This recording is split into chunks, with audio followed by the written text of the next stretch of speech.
তোকে যদি পিটাইতে পারতাম রে ভাই, যদি পিটাইতে পারতাম তো পিটাইতে পারতাম না, শান্তি পাইতাম।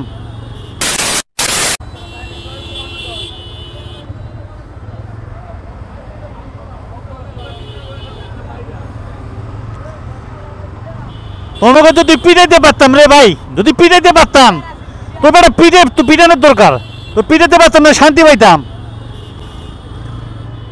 তোমার যদি পিটাইতে পারতাম তোমাকে তো শান্তি পাইতাম, বুঝছো? একবারে শান্তি পাইতাম।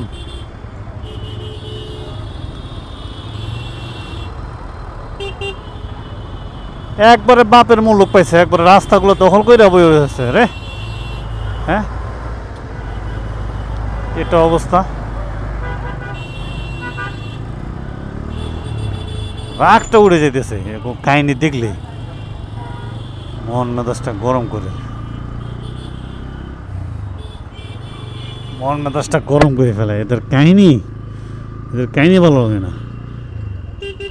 একদম বেশ পুশ করে ঢুকে দিছে। কোন ওরে বাইরে, তো রাস্তা কি এইটা? রাস্তা এইটা, এইদিকে রাস্তা, এইদিকে রাস্তা। মাল খায় গাড়ি চালাও নাকি? এটা তো মনে হইতেছে। তো উল্টা দিক দিয়ে যাইতেছো কে তুমি? তোমার কাটা বন্ধ, তুমি কাটা বন্ধ ওই দিক দিয়ে। কোন দিক দিয়ে ঘুরবা তুমি? তুমি কি দিক দিয়ে রানিং রাস্তায় গাড়ি ঘুরবা? মাল খায় গাড়ি চালাও না তুমি। দেখেন না অবস্থাটা, একটা বিশৃঙ্খল কি অবস্থা।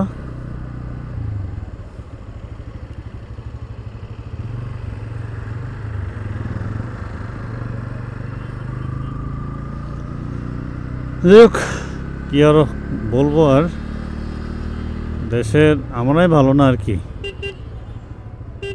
ওরা কি আর ভালো হবে? তোমরা আমরাও ভালো না, এই জন্য আর কি। সবাই ভালো থাকবেন, সুস্থ থাকবেন। আল্লাহ হাফেজ। Thanks for watching. ভিডিও ভালো ছোট্ট লাইক কমেন্ট শেয়ার করবেন।